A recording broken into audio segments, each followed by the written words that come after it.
एक झोपड़ी में चिराग जल रहा था। हजरत उमर फारूक ने दाएं बाएं देखा कि मुझे कोई नहीं देख रहा, उस झोपड़ी के अंदर घुस जाते हैं। तुफैल दौसी को शक हो गया कि उमर इतनी रात में इस झोपड़ी में क्या करने गया। इंसान की फितरत है, रात के अंधेरे में आप भी अगर दाएं बाएं देखें और कोई ना आपको देख रहा हो, चुपके से आप किसी घर में घुस जाएं, वो भी रात के अंधेरे में, तो मेरे दिल में तो तरह तरह के ख्यालात उठेंगे ही कि आप क्यों गए, इतनी रात में क्यों जा रहे हैं। तुफैल दौसी कहते हैं कि मैं उमर के निकलने का इंतजार करने लगा कि इतनी रात में उमर इस घर में क्या करता है, और रोजाना आता है क्या करता है। काफी देर के बाद उस झोंपड़ी से जब हजरत उमर निकले और सीधे चले गए, तो तुफैल दौसी ने कहा जा रहे हैं जाने दो, मैं झोंपड़ी में जाके देखूं कि इसमें क्या है। हजरत तुफैल जब उस झोंपड़ी में घुसते हैं तो क्या देखते हैं कि कोने में चिराग जल रहा है। उस चिराग के पास खजूर के पत्तों की बनी हुई एक चटाई बिछी हुई है। उस चटाई के ऊपर कोई लेटा हुआ है। करीब गए तो पता चलता है कि एक औरत है, और करीब जाते हैं तो पता चलता है कि वो बूढ़ी औरत है, और करीब गए तो क्या देखते हैं कि वो तो आंखों से अंधी है, दांत उसके मुंह में नहीं है, और हाथों से कोड़ी और पैरों से लंगड़ी है। हजरत तुफैल उसके पास बैठ जाते हैं और कहते हैं मां। उसने कहा जी क्या मैं तुमसे कुछ पूछना चाहूं तुम बताओगी। उसने कहा बोलो बेटा। कहा ये आदमी जो तुम्हारे पास आया है और अभी अभी यहां से गया है, ये कौन है, क्या तुम इसको जानती हो, क्या तुमने कभी इसको देखा है। कहा नहीं, मैं आंखों से अंधी हूं, मैं क्यों मैं कैसे देख सकती हूं। कहा मां मुझे जल्दी बताओ कि ये आदमी यहां आता है तो कम से कम तुम्हें बताया तो होगा कि मैं कौन हूं। कहा नहीं मेरे बेटे, ये आदमी यहां 4 साल से बराबर कंटिन्यू आता है, चाहे कितनी बारिश हो, चाहे कितनी आंधी हो, चाहे कितना तूफान हो, चाहे कुछ भी हो, लेकिन ये यहां जरूर आता है। लेकिन 4 साल से आज तक इसने मुझे अपना नाम नहीं बताया, बस ये कह देता है मैं तुम्हारा बेटा हूं, मैं तुम्हारा बेटा हूं। मैंने भी पूछना छोड़ दिया बेटा, जब नाम ही नहीं बताता तो क्या करूं। तो करता क्या है यहां, करता क्या है ये पूछ रहे हो। हाँ बेटे, इस आदमी के बहुत एहसान है मेरे ऊपर। कहा मां बताओ ना क्या करता है। कहा मैं हाथों से कोड़ी हूं, पैरों से लंगड़ी हूं, आंखों से अंधी हूं, मुंह में मेरे दांत नहीं है, मैं चल फिर नहीं पाती हूं, इसी चटाई से एक पलटी खाती हूं, करवट बदल कर मैं नीचे आ जाती हूं, और इसी जगह पर मैं लेटे लेटे लेटरीन कर लेती हूं, यही लेटे लेटे मैं लेटरीन कर लेती हूं, और फिर पलट कर मैं इसी जगह चटाई पर आ जाती हूं। ये जो आदमी, जो लड़का है, ये जो आता है यहां, ये सबसे पहले चिराग जलाने के बाद सबसे पहले मेरी लेटरीन साफ करता है, मेरे घर को धोता है, जहां जहां मेरा पेशाब और पायखाना पड़ा होता है सबसे पहले ये उसको साफ करता है।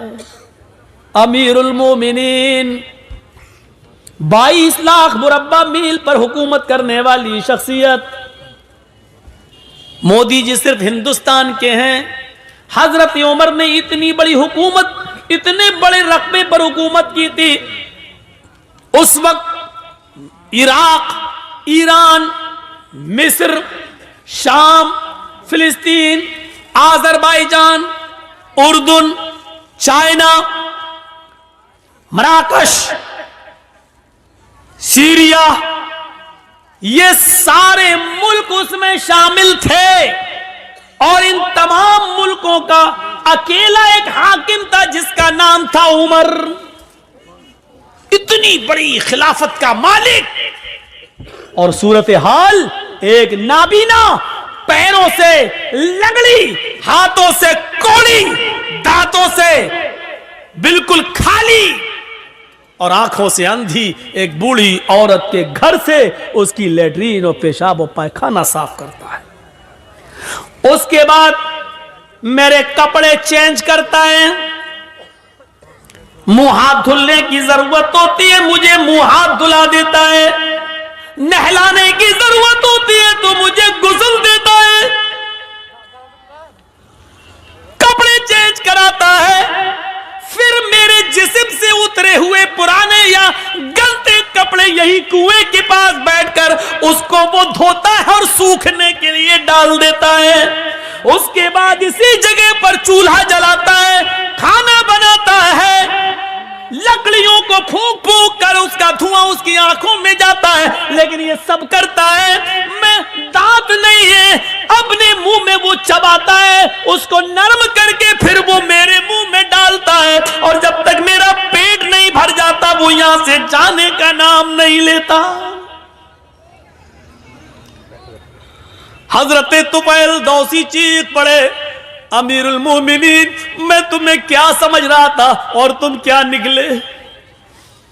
अमीरुल मोमिनीन, मैं तुमसे नेकियों में कभी आगे नहीं निकल पाऊंगा। मां जानती हो वो कौन है? वो अमीरुल मोमिनीन है, वो उमर फारूक हैं? सिटी गुम। फिर तुफैल दौसी तेज स्पीड में घर से निकलते हैं और उमर फारूक के घर की तरफ जाते हैं। उमर फारूक के घर के बाहर जो एक दरवाजा था जहां वो लोगों की फरियाद सुनते थे, उसी दरवाजे के बाहर जो रूम था, उसी रूम में हजरत उमर फारूक बैठे हैं और तहज्जुद की नमाज पढ़ने के बाद अपने दोनों हाथ उठाकर ये दुआ मांग रहे हैं, रब्बना सिर्फ अन्ना अज़ाब जहन्नम, रब्बना सिर्फ अन्ना अज़ाब जहन्नम इन्ना अज़ाबहा कान गरामा, रब्बना सिर्फ अन्ना अज़ाब जहन्नम इन्ना अज़ाबहा कान गरामा। आय अल्लाह, हमसे जहन्नम का अजाब हटा ले, हमें जहन्नम के अजाब से दूर कर दे। तेरा अजाब हम भुगत नहीं पाएंगे, तेरा अजाब हम सह नहीं पाएंगे, तेरा अजाब हम बर्दाश्त नहीं कर पाएंगे। फिर दुआ मांगते हैं, रब्बना सिर्फ अन्ना अज़ाब जहन्नम इन्ना अज़ाबहा कान गरामा। पीछे से तुफैल दौसी टोकते हैं और कहते हैं, रात में बूढ़ी औरत का पेशाब पायखाना साफ करने वाला, रात में बूढ़ी औरत के कपड़े धुलने वाला, रात में बूढ़ी औरत के लिए खाना बनाकर खिलाने वाला, रात के अंदर बूढ़ी औरत की खिदमत करने वाला। अमीरुल मोमिनीन, आए उमर, अगर तुम जहन्नम में चले गए तो फिर जन्नत में कौन जाएगा? रात की तारीकी में 4 साल से ये खिदमत करने वाला शख्स अगर जहन्नम में चला गया तो फिर जन्नत में कौन जाएगा? हजरत उमर फारूक दुआ मांगते मांगते पीछे देखते हैं, सामने तो तुफैल दौसी हैं, आसमान पर हाथ उठाए हुए नजरें आसमान पर जमाते और कहते हैं, अल्लाह 4 साल से जो नेकी मैं सिर्फ तेरे लिए कर रहा था, जो काम मैं तेरे लिए कर रहा था, तुझे राजी करने के लिए कर रहा था, आज उस राज को फाश कर दिया गया, आज मेरी बात दूसरे को मालूम हो गई, आज ये नेकी पता चल गई। और अल्लाह, मैंने इसको नहीं बताया, इसने पीछा कर करके खुद पता कर लिया। अल्लाह, मेरे इस नेक अमल को रिया नमूत में न लिख लेना, तकब्बुर में न लिख लेना, घमंड के अंदर मेरे इस नेकी को मत लिख लेना। मैंने नहीं दिखाया, मैंने नहीं बताया। ये कौन सी इंसानियत थी? यहां तो बस नमाज पढ़ के निकलते हैं, दाढ़ी पे हाथ फेरते हुए समझते हैं हमने बहुत बड़ा एहसान कर दिया अल्लाह के ऊपर। आए मगरिब कहां नमाज पढ़ने गए थे, नमाज पढ़ने गए थे, नबी मस्जिद से निकले नमाज पढ़ के, ऐसा लगता है जैसे अल्लाह के ऊपर कितना बड़ा एहसान करके आ रहा है यार। सिर्फ नमाज पढ़ लेने से मेरे भाइयों जन्नत नहीं मिल जाती है, आपको उसके लिए इंसानियत भी अपनाना पड़ेगी, अल्लाह के हुकूक भी अदा करना और बंदों के हुकूक भी अदा करना। हम बंदों के हुकूक क्या अदा करेंगे? क्या हमारे मियाँ बीवी के हुकूक, बच्चों के हुकूक हम अदा करते हैं? हम अपने घर में उनके हुकूक अदा नहीं करते। एक शख्स हजरत उमर फारूक के पास आया, अपनी बीवी की शिकायत करना थी उसको। तो हजरत उमर फारूक के बाहर वाले कमरे में वो बैठ गया देखा कि अंदर से आवाज आ रही है। उसने कान लगाया तो क्या देख रहा है, क्या सुन रहा है? उमर फारूक की बीवी उमर को डांट रही है। हाँ, तुम तो चले जाते हो, सुबह से शाम तक आते नहीं हो, पकने का पता नहीं है, खाने की फिक्र नहीं है, बच्चों की फिक्र नहीं है, तुम्हें क्या खलीफा बने बैठे। बहुत कुछ सुना डाली। हजरत उमर फारूक नीचे गर्दन डाल के सुन रहे हैं। तसव्वुर करो, उमर सुन रहे हैं। उमर सुनने वाले आदमी हैं, लेकिन बीवी की सुन रहे हैं। अब निकलते हैं बाहर तो क्या देखते हैं कि एक आदमी उनके घर से बाहर जा रहा है दरवाजे से। ये जरूरत के लिए आया था। हजरत उमर ने उसको आवाज दी, इधर आओ, इधर किधर। वो आया, जी जी जी, तुम हमारे पास आए थे जी, फिर जा क्यों रहे हो? कुछ जरूरत थी? कि हाँ जरूरत तो थी, आया तो काम से था, लेकिन वो काम आपके बस का नहीं है, मैं जा रहा हूं। का क्या मतलब? का नहीं नहीं, वो आप दूरी नहीं कर पाएंगे इसलिए मैं जा रहा हूं। अरे काम बताया है नहीं तूने और कह रहा कि दूर नहीं कर पाएंगे। अरे काम तो बता पहले क्या है। कहने लगा, अमीरुल मोमिनीन, मैं अपनी बीवी की शिकायत लेकर आया था कि मेरी बीवी हमें डांटती रहती है, फटकारती रहती है, हमारी सुनती नहीं है। आया था शिकायत लेकर, लेकिन यहां आने के बाद देखा कि आप तो खुद उस बीमारी में मुब्तला हैं। आपकी बीवी खुद आपको डांट रही है, तो आप मेरी क्या दूर करेंगे? आप अपनी नहीं कर पा रहे हैं। हजरत उमर ने कहा बैठो। बैठ गए। कहा ये बताओ, शादी के बाद जो बच्चा पैदा होता है वो बच्चा किसका है? कहा बाप का। कहा बच्चे को दूध पिलाने की जिम्मेदारी किसकी है? कहा बाप की। कि अगर औरत दूध पिलाने का पैसा मांग ले शौहर से कि मैं आपके बच्चे को दूध पिलाऊंगी, लेकिन आपसे इतना पैसा लगेगा, तो आपको देना पड़ेगा। कहा बच्चा किसका होता है? कि बाप का। पेशाब और पैखाना उस बच्चे का धोना किसकी जिम्मेदारी है? का बाप की। कहा कि हमारी बीवी हमारे बच्चे को धुलाती है, नहलाती है, दूध पिलाती है, इतना अल्लाह ताला ने उसके दिल में रहम डाल दिया है, और खाना पकाना भी औरत की जिम्मेदारी नहीं है, लेकिन वो हमारे लिए खाना भी बना देती है। कहने लगा खाना बनाना औरत की जिम्मेदारी नहीं है? कहा नहीं, नान नफका मर्द के जिम्मे है। आपका निकाह हुआ होगा तो काजी साहब ने निकाह पढ़ाया होगा तो उसमें कहा होगा फला फला लड़की के साथ, फला फला की बेटी के साथ इतने इतने रुपए मेहर, या ये मेहर के इवज अलावा नान नफका, अलावा नान नफका आपका निकाह किया जा रहा है। क्या आपने कबूल किया? मान लीजिए किसी लड़की का नाम जैनब है और उसके बाप का नाम इदरीस है, तो आप निकाह जब पढ़ाएंगे, तीनों आयतें पढ़ने के बाद यह कहा जाएगा कि आए यूसुफ साहब, आए असलम साहब, आए जमील साहब, जैनब बिनते इदरीस, इदरीस की बेटी जैनब के साथ आपका निकाह 5,000 रुपए मेहर के एवज या 2 तोले सोने के एवज आपका निकाह किया जा रहा है। अलावा नान या 5,000 रुपए मेहर के एवज सिक्का राइजुल वक्त अलावा नान नफका आपके निकाह में दिया जा रहा है। क्या आपने कबूल किया? उसके जवाब में आप कहेंगे हाँ मैंने कबूल किया। तो अलावा नान नफका यानी इतने रुपए मेहर तो देना ही है, नान नफका भी आपके, नान मानी रोटी, नफका मानी खर्चा, यानी दवा, बीमारी, इलाज, बच्चों के खर्चे, ये सब औरत की, मर्द की जिम्मेदारी है कि वो औरत को दे। तो वो पकी हुई रोटी भी मांग सकती है। एक मर्तबा एक पंचायत में हमें जाने का मौका मिला था, लेकिन वो अब बेचारा लड़का जो था वो किसी आलिमा से शादी कर लिया था, मौलवन थी वो, पढ़ी लिखी। अब दोनों में बिगड़ गई। हम लोगों ने बहरहाल किसी तरह मामला निपटाया और बनाया उन दोनों का। तो मैंने कहा सुनो ये काम तुम करोगे, और लड़की से कहा देखो आज के बाद शिकायत न सुने, रोटी खाना बना लेना, तैयार करना, तुम्हारा शौहर दुकान से आएगा, उसको खाना खिलाना, ये तुम्हारी जिम्मेदारी। कहती है मौलाना साहब आपको किसने मौलाना बनाया है? हमने कहा क्यों, क्या हुआ? कहा कि रोटी बनाने की जिम्मेदारी हमारी नहीं है। कौन सी हदीस में लिखा बताओ तो? लड़का कहता देखी देखी देखी। हमने कहा और कर ले मौलवन से शादी कर, अब जब तूने की है तो भुगत।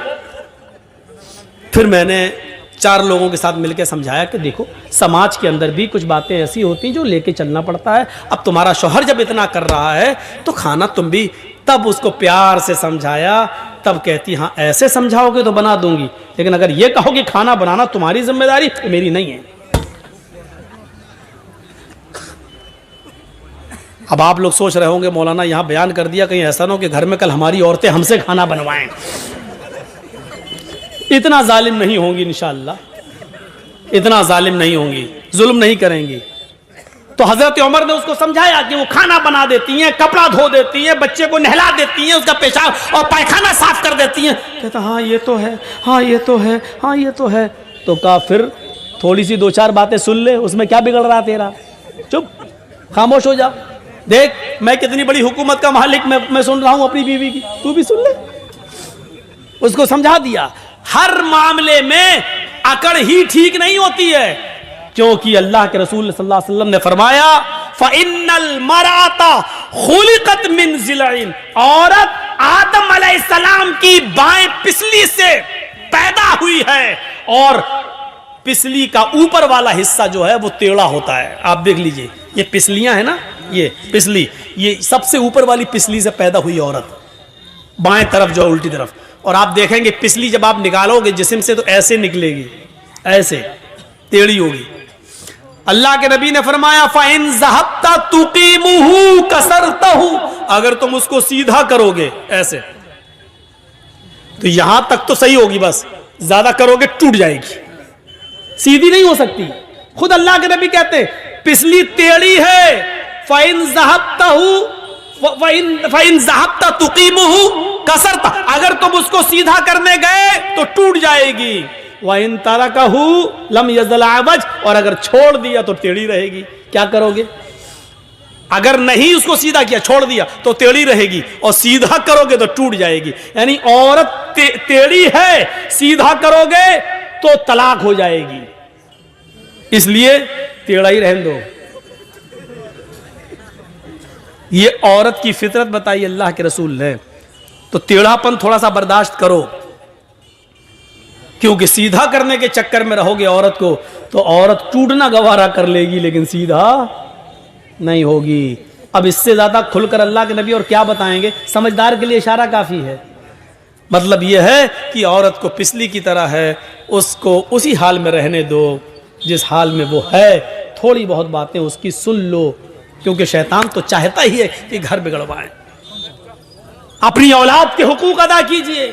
बहुत शिकायतें, मौलाना मेरा बेटा मेरा कहना नहीं मानता, मौलाना मेरा बेटा मेरा कहना नहीं मानता, मौलाना औलाद बड़ी नाफरमान है। क्यों नाफरमान है? हजरत उमर फारूक के पास एक बाप अपने बेटे की शिकायत लेकर आया, कहता अमीरुल मोमिनीन मेरा बेटा ये करता वो करता, मेरी बात नहीं मानता। हजरत उमर ने बेटे को बुलाया और डांटा उसको पकड़ के। जब खूब डांट चुके तो उसने कहा अमीरुल मोमिनीन डांट लिया, दिल की भड़ास निकल गई, कहा अब मैं कुछ पूछूं? कहा जी बोलो, क्या कहना है? कहा आपने बेटे का, बाप का तो हक बता दिया, बेटे को ये चाहिए, ये करना, ये करना, ये करना, मैं सब करने के लिए तैयार हूं, लेकिन बेटे का भी कुछ हक है बाप के ऊपर। तो हजरत उमर ने कहा हाँ है। कहा क्या, बताइए? कहा कि जब वो पैदा हो तो उसका अच्छा नाम रखे। दूसरा हक, जब 7 दिन का हो तो उसका अकीका करे। तीसरा हक, जब वो बालिग हो जाए तो दीनदार शरीफ घर की किसी लड़की से उसकी शादी करा दे। ये 3 हक बाप के ऊपर है बेटे के ताल्लुक से। कहा अमीरुल मोमिनीन मेरे बाप से पूछो इसने इन 3 हक में से कौन सा हक अदा किया मेरा? का नाम इसने मेरा रखा है, ये अरबी में कुछ बताया उसने जिसका नाम तर्जमा होता उर्दू में खटमल। मैं पैदा हुआ तो इसने मेरा नाम रखा खटमल है?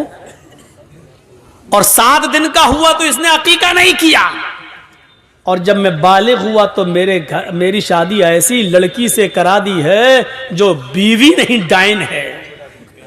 अब बताइए कि मैं इसका हक अदा कैसे करूंगा?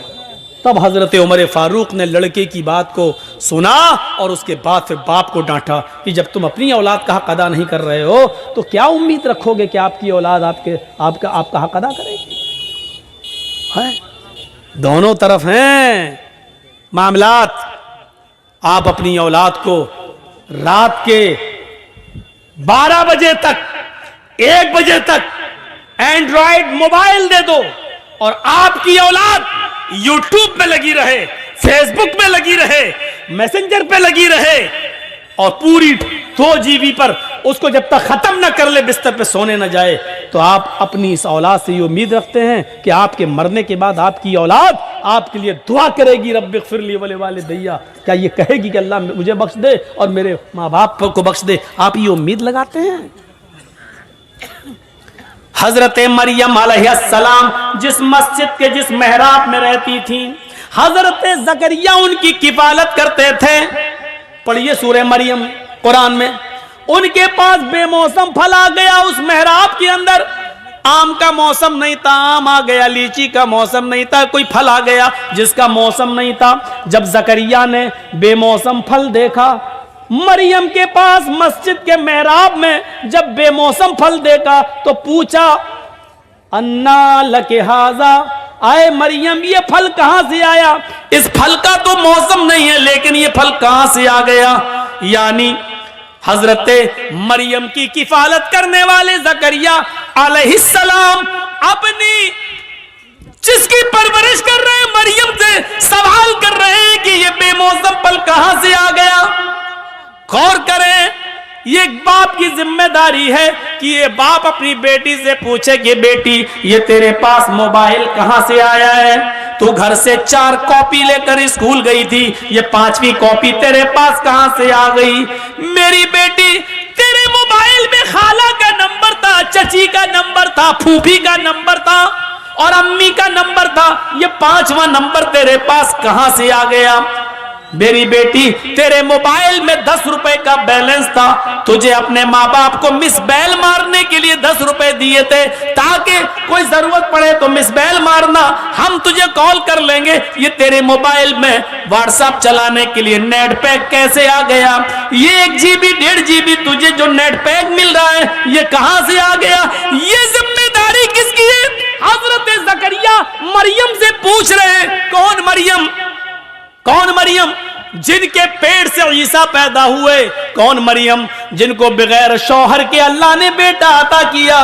कौन मरियम जिनकी पाक दामनी का ऐलान अल्लाह ताला ने किया है, जिनको पाक और साफ सुथरा होने का ऐलान अल्लाह ने किया है कि मरियम को किसी मर्द ने छुआ नहीं, लेकिन हमने फिर भी उनको एक बेटा दिया है। गौर करो, जिनकी पाक दामनी का ऐलान अल्लाह कर रहा है, हजरत ज़करिया उस पाक दामन लड़की से भी पूछ रहे हैं ये तेरे पास फल कहां से आ गया है? मेरी बेटी बता, मेरी सरपरस्ती में पलने वाली बता, मेरी किफालत में पलने वाली बता।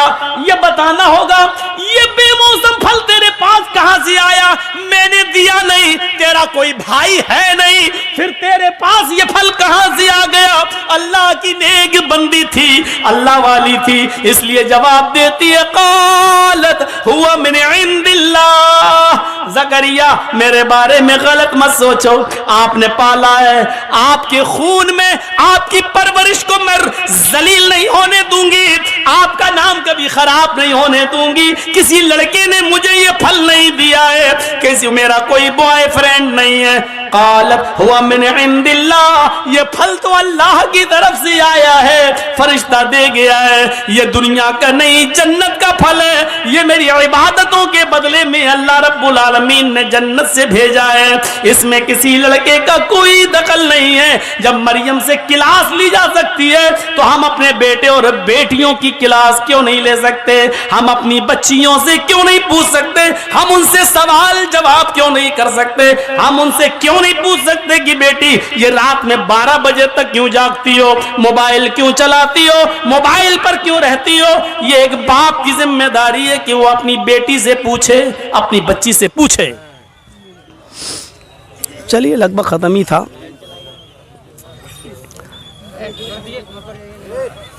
चलिए कोई बात नहीं, अब खत्म भी हो रहा था। जनरेटर अब छोड़ दो।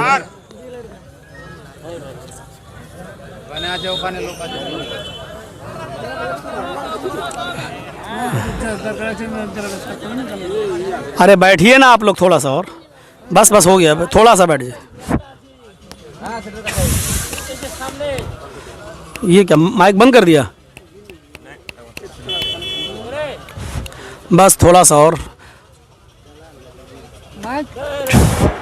मैं समझ रहा हूँ ना, सर्दी बहुत ज़्यादा है, ठंड भी है, अब कोहरा भी गिर रहा है, तो ये एक बाप की जिम्मेदारी है कि वो अपनी बेटी से पूछे। हम कहाँ पूछते हैं? कभी आपने पूछा ये जलसे में मेले लगते हैं और मेलों में जो शॉपिंगें होती हैं और लड़कियां घूमती हैं, क्या क्या होता है? जलसा तो जब मौलाना जर्जी साहब स्टेज पे आ जाते हैं तब ना जलसा होता है। घुस घुस के लोग आ जाते, बैठ जाते, पूरा मजमा भर जाता, कहना पड़ता हट जाओ, बैठ जाओ, ये करो। उससे पहले तो कुछ नहीं कहना पड़ता है। कितने लोग टहलते हैं। और कल के मैंने एक जलसे में देखा है, अररिया के जलसे में कितनी लड़की, और जिस दुकान पे लड़की वहीं लड़के। ऐसा लग रहा था जैसे एक कुतिया के पीछे 10-10 कुत्ते लगे हों। ये सूरत हाल हमने देखी। जलसे में हमको ला रहे हैं लोग कमरे से, जलसे गाह तक आने तक देख रहा हूं, जहां लड़की जा रही है और पीछे 4-4, 5-5 लड़के उसके पीछे लग रहे हैं। ये मिसाल हमें देना पड़ रही है। मौलाना साहब, ये कुतिया कुत्ते वाली मिसाल क्यों दे दी आपने? कुरान ने भी कभी कभी मिसालें दी हैं। उलाइका कल अनआम बल हुम अज़ल, ये चौपायों की तरह हैं बल्कि उससे भी ज्यादा गए गुजरे। अल्लाह ने भी कहा है चौपाए हैं उससे भी ज्यादा गए गुजरे। चौपायों में सुअर भी आता है, कुत्ता भी आता है। अब सुअर पे बवाल होगा, मौलाना साहब ने सुअर क्यों कह दिया? हमारे उत्तर प्रदेश में कुछ कठमुल्ला पैदा हो गए हैं, कहते हैं जिसने अपने मुंह से सुअर कह दिया उसकी एक 40 दिन तक जबान गंदी रहती है। देख कैसे कैसे फतवे वो दे रहे हैं। अब सुअर को सुअर नहीं कहोगे तो क्या PIG साहब कहोगे? कुत्ते को कुत्ता नहीं कहोगे क्या तो DOG साहब कहोगे? क्या कहा जाएगा? अरे सुअर है तो है, कुत्ता है तो है। उर्दू में यही कहा जाता है। अरबी में कल्ब कहेंगे और खिंजीर कहेंगे, इंग्लिश में डॉग कहेंगे और पिग कहेंगे, लेकिन हम तो उर्दू में आपके सामने बोल रहे हैं इसलिए सुअर ही कहेंगे। ऐसा लगता है हालात ऐसे बना दिए गए हैं मेरे भाइयों, मोबाइल दे देकर। जलसों में भी आते हैं तो लड़के बात करते हैं, आज आओगी जलसे में? हाँ हाँ आएंगे, आज तो मेरे पापा भेज देंगे क्योंकि जलसा है ना, जलसा है। पापा समझ रहे हैं मेरी बेटी सहेली के साथ जा रही है। पापा को यह नहीं मालूम दोनों सहेलियों ने अपने अपने सहेला ढूंढ रखे हैं। ये लड़की उनके घर जाती है कि मेरे साथ जलसे में जा रही है, भेज दो। उसके पापा समझ रहे हैं सहेली के साथ जा रही है। फिर ये उसके घर जाती है, उसके पापा भी समझ रहे हैं सहेली के साथ। यहां दोनों सहेली अलग अलग हुई, दोनों अपने अपने सहेला को पकड़ लिया। तू मेरी मत कहना, हम तेरी नहीं। इस स्कूल में जो पढ़ रही हो ना, ये पुराने हो चुके हैं, ये गेम खत्म हो चुका है। कि हजरत उमर फारूक का बेटा मुल्क शाम के अंदर था और उसने रात के अंदर खजूर को रस को सड़ाया, निचोड़ा, वो नबीज बन गया। सुबह होते होते उसके अंदर नशा आ गया, उसको मालूम नहीं था और उसने नबीज पी ली। उमर फारूक के बेटे ने नबीज पी ली, शराब की एक किस्म है, उसको मालूम नहीं था कि ये सड़ चुकी है और इसमें नशा आ गया है। जब वो पी लिया तो उसमें नशा आ गया। मुल्क शाम के गवर्नर को पता चला तो हजरत उमर फारूक के बेटे को बुलाया और 40 कोड़े लगवा दिए मुल्क शाम के अंदर।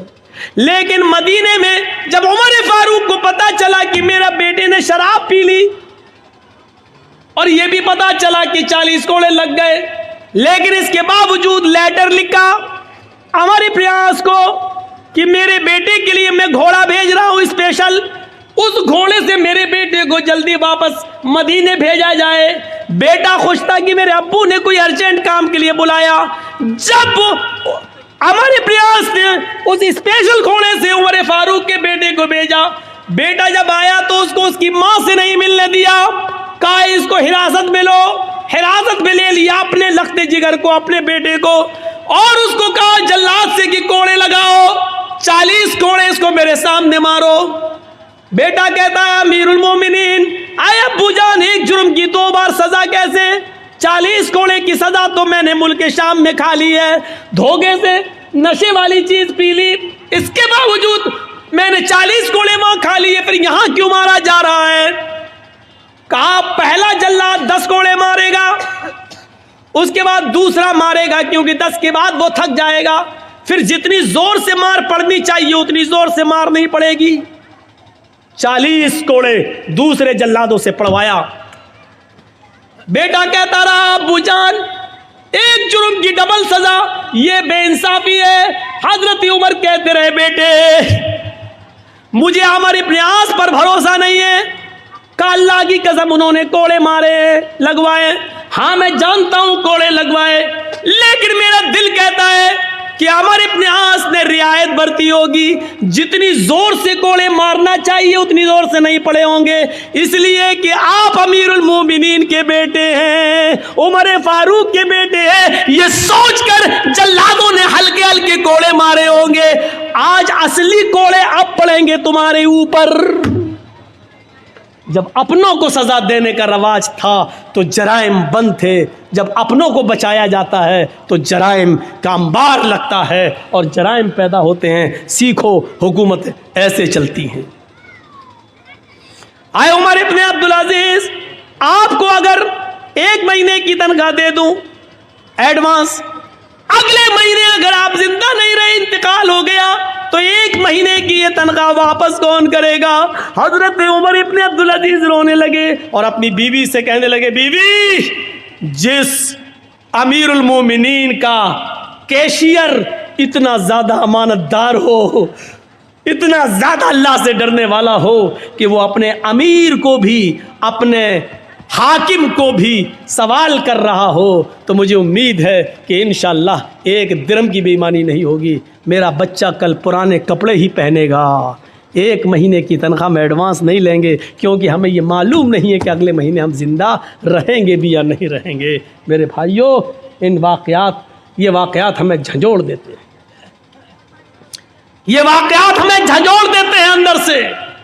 वो कौन सा मंजर था? यही उमर इब्न अब्दुल अजीज थे, जिनकी बीवी हामिला थी, पेट में बच्चा था। और आप जानते हैं, डॉक्टर कहते हैं कि जिसके पेट में बच्चा हो उस औरत को खाते पीते रहना चाहिए, क्योंकि माँ जो खाएगी वही बच्चे को बनेगा। लेकिन यहाँ 4 दिन से माँ को कुछ नहीं मिला। डर हो गया कि ये बच्चा कहीं मर ना जाए पेट में। माँ खाएगी तो बच्चे को लगेगा, जब माँ ही भूखी है तो बच्चा तो वैसे ही मर जाएगा। उमर इब्न अब्दुल अजीज की बीवी कहती हैं अपनी खादिमा से, खादिमा तुम्हारे मालिक तो मुझे कुछ देंगे नहीं, ऐसा करो बैतुल माल से में चली जाओ, और सुनो ये वाक़या झंझोड़ देगा। बैतुल माल में चली जाओ, 1 प्याला दूध वहाँ के खजानची से, कैशियर से ले आओ, देखो अगर मैंने दूध नहीं पिया, कुछ खाया नहीं, तो पेट का बच्चा मर जाएगा जो अमानत है। रात की तारीकी में खादिमा निकलती है और बैतुल माल के कैशियर से कहती है, बैतुल माल के खजानची से कहती है कि 1 प्याला दूध दे दो। हमारी मालिकन उमर इब्न अब्दुल अजीज़ की बीवी को हमल है, पेट में बच्चा, 4 दिन से कुछ नहीं खाया, बच्चा कहीं भूख की वजह से मर न जाए। बच्चा अगर मर गया तो ये बहुत बड़ी जिम्मेदारी होगी, 1 प्याला दूध दे दो। उसने जल्दी से सुना उमर इब्न अब्दुल अजीज़ की बीवी हैं और पेट में बच्चा है और 4 दिन से कुछ नहीं मिला, तो उसने सोचा बच्चा ना मर जाए, जल्दी से 1 प्याला दूध दे दिया, जाओ ले जाओ। रात का तकरीबन यही टाइम होगा, 2:30। उमर इब्न अब्दुल अजीज़ उठ चुके थे, कुएं के पास बैठकर वज़ू बना रहे थे। उन्होंने दरवाज़ा खुलते हुए देखा। थोड़ी देर के बाद देखते हैं कि एक औरत, हमारी खादिमा, चादर में कुछ छिपाए हुए चली आ रही है। उमर इब्न अब्दुल अजीज़ ने देखा कि वो मेरी बीवी के कमरे में चली गई। ये पीछे से कमरे में जाते हैं तो कहते हैं कि तुम कौन? कहा मैं आपकी खादिमा। क्या दे रही हो मेरी बीवी को? क्या देखते हैं कि मेरी बीवी के हाथ में दूध का प्याला है। उमर इब्न अब्दुल अजीज़ ने कहा, तुम्हें उस ज़ात की कसम जिसके कब्ज़े में हम तुम दोनों की जान है, जब तक मुझे हिसाब न दे दो कि ये दूध कहाँ से आया, मैं तुम्हें पीने की इजाज़त नहीं देता। उमर इब्न अब्दुल अजीज़ की बीवी ने दूध का प्याला रोक लिया। कहा, अमीरुल मोमिनीन, मेरी नीयत पे शक मत करिए, 4 दिन से सिर्फ पानी पी रही हूँ, खाने पीने को कुछ नहीं है। आपकी अमानत मेरे पेट में पल रही है, अगर ये भूखी रह गई, अगर मुझे कुछ नहीं मिला तो इसकी भी परवरिश नहीं होगी और ये पेट में मर जाएगा। इसलिए मैंने एक प्याला दूध बैतुल माल से मंगवा लिया। फरमाया मेरी बीवी, बैतुल माल के एक प्याला दूध को लेने के लिए हमें बैतुल माल के सारे मुसलमानों को जमा करना पड़ेगा। जब वो हमें खुशी खुशी इजाज़त दे दें कि एक प्याला दूध तुम अपनी बीवी को दे सकते हो, तब तुम्हारे लिए जायज़ होगा। बिना उनकी इजाज़त के हम तुम्हें दूध नहीं दे सकते। का अमीरुल मोमिनीन, आपने इतने दिन खिदमत की है, क्या आपको इजाज़त नहीं देंगे? देखिए मुझे डर है कि ये बच्चा कहीं मर न जाए, इसलिए मुझे पीने की इजाज़त दीजिए। अच्छा चलिए उधार ही सही, जब आपको तनख्वाह मिलेगी तो एक प्याला दूध वहाँ वापस कर दिया जाएगा। उमर इब्न अब्दुल अजीज कहते हैं नहीं नहीं, ये बिना इजाज़त के दूध लिया गया है, इसलिए इसको भी लेने के लिए इजाज़त लेना पड़ेगी। ये दूध यहाँ लाओ। जब छीनने लगे तो बीवी देना नहीं चाह रही थी और कसम देकर कहती है आपको अल्लाह का वास्ता एक प्याला दूध पीकर इस बच्चे की जान बचा लेने दीजिए मुझे। उमर इब्न अब्दुल अजीज ने दूध का प्याला छीन कर दोनों हाथ उसके छोड़ दिए और छीन ही लिया और अपने हाथ में लेने के बाद कहा हरगिज़ नहीं। कहा अमीरुल मोमिनीन, फिर आप यकीन कर लीजिए कि ये बच्चा मर जाएगा, यकीन कर लीजिए कि ये बच्चा मर जाएगा। उमर इब्न अब्दुल अजीज ने कहा अगर ये प्याला तुम्हें दे दूं तो? कहा फिर इस बच्चे के बचने की उम्मीद है। उमर इब्न अब्दुल अजीज कहते हैं आंखों में आंसू आ गए। कहते मेरी बीवी, मुसलमानों की अमानत में खयानत करके एक प्याला दूध तुम्हें देकर पिला दिया जाए और उसको पीकर ये बच्चा जिंदा है, ये बच्चा जिंदा रह सकता है, तो अपने इस पेट के बच्चे से कह दो कि मुझे तेरी जिंदगी नहीं चाहिए। अपने इस पेट के बच्चे से कह दो कि मुझे तुम्हारी जिंदगी नहीं चाहिए। बीवी, पेट में बच्चा मरता है तो मर जाए, मुझे इस बच्चे की मौत गवारा है, लेकिन अमानत में खयानत गवारा नहीं है। एक प्याला दूध की बेईमानी हमें कबूल नहीं है। गए और बैतुल माल में वो दूध जमा करके बैतुल माल के कैशियर को नौकरी से हटा दिया कि तुमने मेरी इजाज़त के बगैर ये दूध कैसे दिया। इन वाक़यात की रोशनी में हम कैसे लग रहे हैं, और इन वाक़यात की रोशनी में हम तो छोड़ो मोदी और योगी कैसे लग रहे हैं। इन वाक़यात की रोशनी में मेरे भाइयों हम सब तसव्वुर करें, हम सब देखें, हम सब सीखें, हम सब जानें। और लाल बथानी वालों, हम बार बार तुम्हारा नाम लाल बथानी कह रहे हैं। नाम उन्हीं का लिया जाता है जिनसे मोहब्बत हो, नाम उनका लिया जाता है जिनके बारे में दिल में जगह हो। मैं इसलिए कह रहा हूं क्योंकि आपके बारे में कुछ तो गलतफहमियां मेरे दिल में डाली गई। 15 साल से हमसे बराबर कहा जा रहा उधर मत जाना, उधर मत जाना, और मेरी खोपड़ी में नहीं बैठ रहा था कि कौन लाल बथानी। 15 साल हो गए, हमारे जहन में नहीं आ रहा। अरे वहाँ तो ऐसा होता वैसा होता। अब मैं माइक में हूँ, मैं बताऊँगा नहीं, वो सब रिकॉर्ड हो जाता है, इसीलिए मैं मना कर रहा था। ऐसा होता वैसा होता, कोई नहीं इस दुनिया के अंदर, सुन लो, कोई इतना नेक इंसान नहीं है कि जो इतना बड़ा नेक हो कि नेकियों में उसने फरिश्तों को फेल कर दिया हो। कोई इतना बड़ा नेक भी नहीं है कि उसकी इबादतें इतनी ज़्यादा हों कि उसने फरिश्तों को से आगे निकल गया हो। और इस दुनिया में कोई इतना गुनाहगार भी नहीं कि गुनाहों में उसने इबलीस से भी वो आगे बढ़ गया हो। सुन लो, हम और आप बीच में हैं। न तो इतने नेक हैं कि हम जिब्राइल को फेल कर दें, न इतने हम नेक हैं कि फरिश्तों की इबादत से बढ़ जाएं, न इतने बड़े हम गुनाहगार हैं कि हम इबलीस को पीछे कर दें।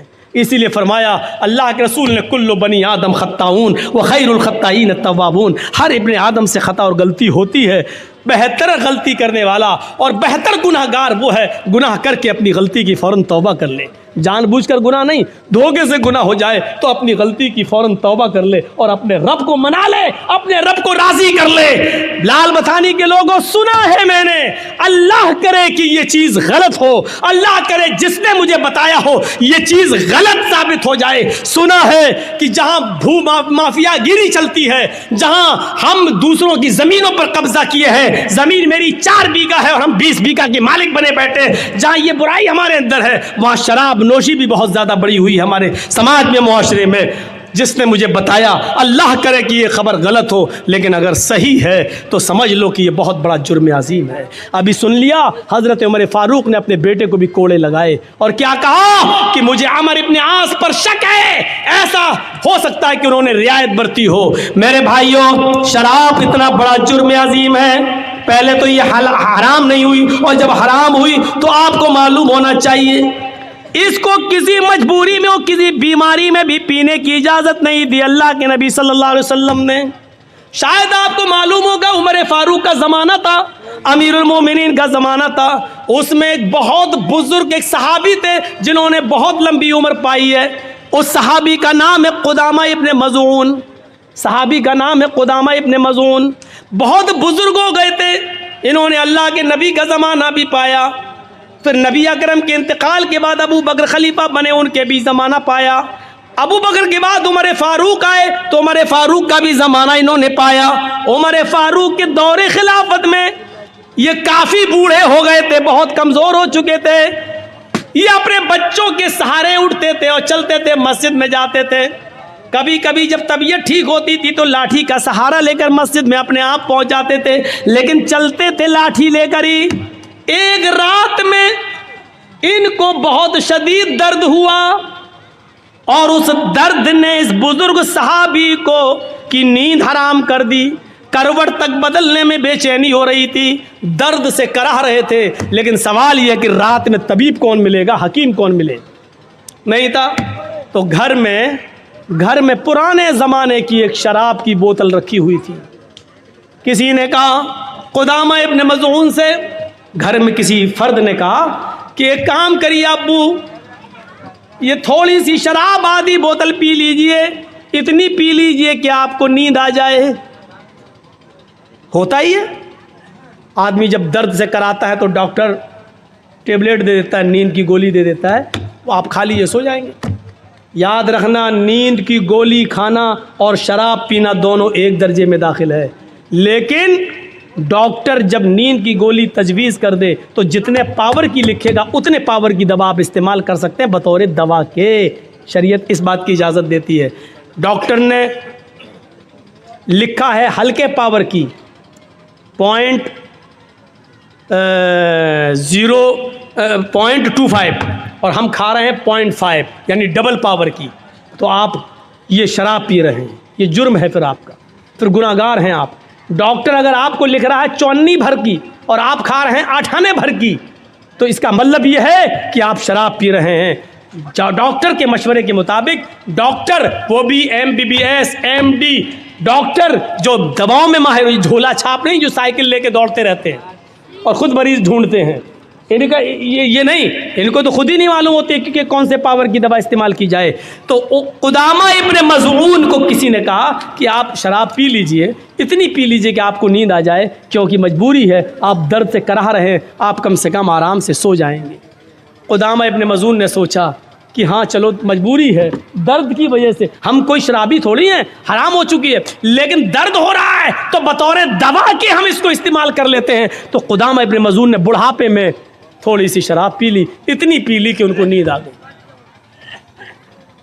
धीरे धीरे ये खबर अबू हुरैरा को पता चली, अबू हुरैरा रज़ी अल्लाह तआला अन्हु के ज़रिए दूसरे सहाबा को पता चली, फिर दूसरे सहाबा के ज़रिए सुबह होते होते, शाम होते होते ये खबर हज़रत उमर फ़ारूक को मिल गई। हज़रत उमर फ़ारूक को मिली कि कुदामा इब्ने मज़ऊन ने इस बुज़ुर्गी में शराब पी ली। सुबह हुई, दूसरा तीसरे दिन उनको बुलाया गया, अपने बेटे, उनके अपने बेटे सहारा देकर आए।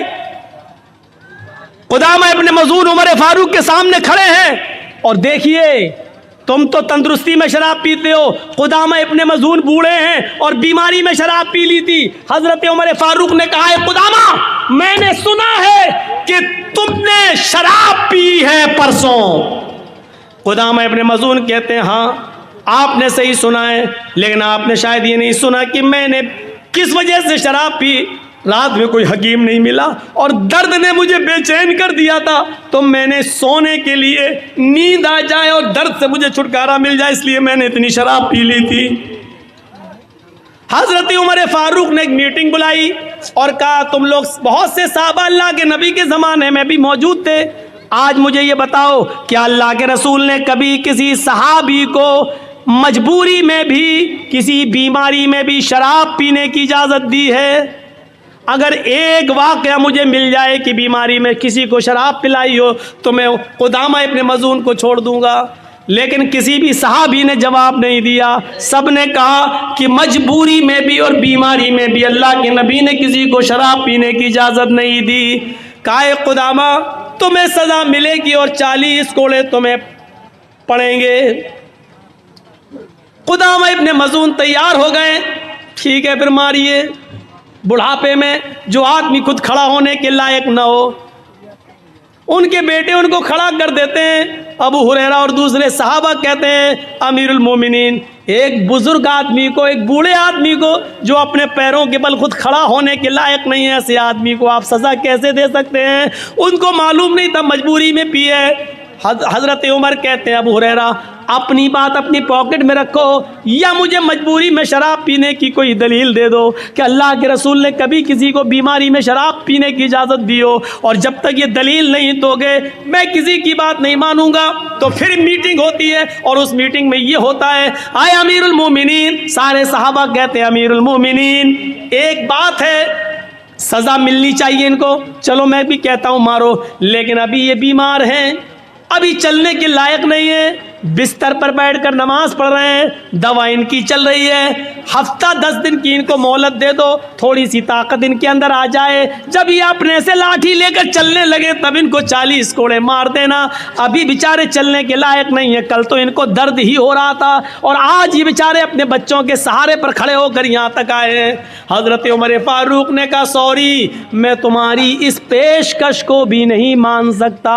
मान लो मैंने इनको 10 दिन की मोहलत दे दी, 15 दिन की मोहलत दे दी, एक मुजरिम मेरे सामने खड़ा है और मैंने उनको 20 दिन की 10 दिन की मोहलत दे दी, लेकिन उस मोहलत से पहले मैं ही इंतकाल कर जाऊं तो कल क़यामत के दिन मैं अपने रब को क्या जवाब दूंगा? जब मेरा रब कल मुझसे पूछेगा मुजरिम मिल गया था फिर तुमने सज़ा क्यों नहीं दी, उसकी सज़ा को मुलतवी क्यों कर दिया, ये सज़ा आज ही मिलेगी। और फिर हज़रत उमर फारूक ने 2 लोगों के सहारों पर हज़रत कुदामा इब्न मज़ून को खड़ा कर दिया और उसी बीमारी के अंदर उनको 40 कोड़े मारे गए। 40 कोड़े पड़ने के बाद कुदामा इब्न मज़ून की हड्डियाँ इतनी कमज़ोर हो गई कि फिर वो 1 साल, 1.5 साल, 2 साल जितने दिन जिंदा रहे, फिर वो लैट्रीन बिस्तरी पे किया करते थे, फिर वो खाना बिस्तर पे खाया करते थे, फिर वो पूरी ज़िंदगी बिस्तर से उठ नहीं सके और मस्जिद में नमाज पढ़ने नहीं जा सके। उनकी फिर पूरी ज़िंदगी की नमाज़ मस्जिद के अंदर ही, घर के अंदर बिस्तर पे हुई और उनके घर वालों ने उनको उसी बिस्तर पर लैट्रिन कराई है, फिर उसी बिस्तर पर उनका इंतकाल होता है। ये सब कुछ बर्दाश्त कर लिया, लेकिन हज़रत उमर फारूक ने उनकी सज़ा मुलतवी नहीं की। आप अंदाज़ा लगा सकते हैं, एक बूढ़े आदमी को भी सज़ा दी गई, 40 कोड़े मारे गए, जबकि उसने बीमारी में और मजबूरी में और दर्द की वजह से शराब पी, लेकिन कुदामा को भी सज़ा दी जाती है। मेरे भाइयों, फिर हम तो नौजवानी के आलम में शराब पी रहे हैं, हम कहाँ हैं, हमारी हैसियत क्या है? 3:05 हो चुके हैं मेरे भाइयों। कल का मेरा प्रोग्राम हैदराबाद, और हैदराबाद से बाई रोड फिर जाना है मुझे 200 किलोमीटर करनौल, डिस्ट्रिक्ट करनौल में, वहाँ मेरा प्रोग्राम है। बागडोरा भी मुझे जाना है, मेरी 10 बजे की फ़्लाइट है। मेरे भाइयों, इस सूरत में मैं आपके पास पहुँचा हूँ, अल्लाह से दुआ कीजिए कि बारे अल्लाह हमें जब तक ज़िंदा रख, तक़वे के साथ इस्लाम पर ज़िंदा रख, और जब हमारा ख़ात्मा हो तो ईमान पर हमारा ख़ात्मा फरमा। क्या है ये? ये ड्रीम 11 क्या? देखिए, जो चीज़ हम खुद नहीं जानते हैं ये होती क्या है, तो उसके वो किसी भी किस्म का जुआ हो, जुआ सारे के सारे हराम है यार। इसमें पूछना क्या है? अगर शर्त लगाकर खेल रहे हैं आप, दो पार्टी भी अगर खेल रही है, चलो 500 रुपये तुम दो, 500 हम दे, जो जीतेगा उसको 1000 दे दिया जाएगा। ये भी जुआ है, ये भी जुआ है। ये तो बहुत बड़ी चीज़ें हैं। अब छोड़िए, हम राइटिंग की समझ में नहीं आ रही, तो अब थोड़ा सा जाने दीजिए, जल्दी में है, हम लोग निकलेंगे। हम अल्लाह से दुआ करते हैं कि बारे अल्लाह जब तक हम जिंदा रहें इस्लाम पर जिंदा रखना, खात्मा ईमान पर फरमाना। व मा अलैना इल्लल बलागुल मुबीन व आखिरु दावाना अल्हम्दुलिल्लाहि रब्बिल आलमीन। अस्सलामु अलैकुम व रहमतुल्लाहि व बरकातुहू। दोस्तों, उम्मीद करता हूँ कि आप हजरात ने इस बयान को पूरा सुना होगा। बयान कैसा लगा कमेंट में ज़रूर बताना और अपने दोस्तों और रिश्तेदारों के साथ शेयर ज़रूर करना। अल्लाह हम सबको इस बयान पर अमल करने की तौफीक अता फरमाए। तो दोस्तों, फिर मिलते हैं अगली वीडियो में। जब तक अपना ख्याल रखिए, हमें दुआओं में याद रखिए। अस्सलामु अलैकुम वरहमतुल्लाहि वबरकातुहू।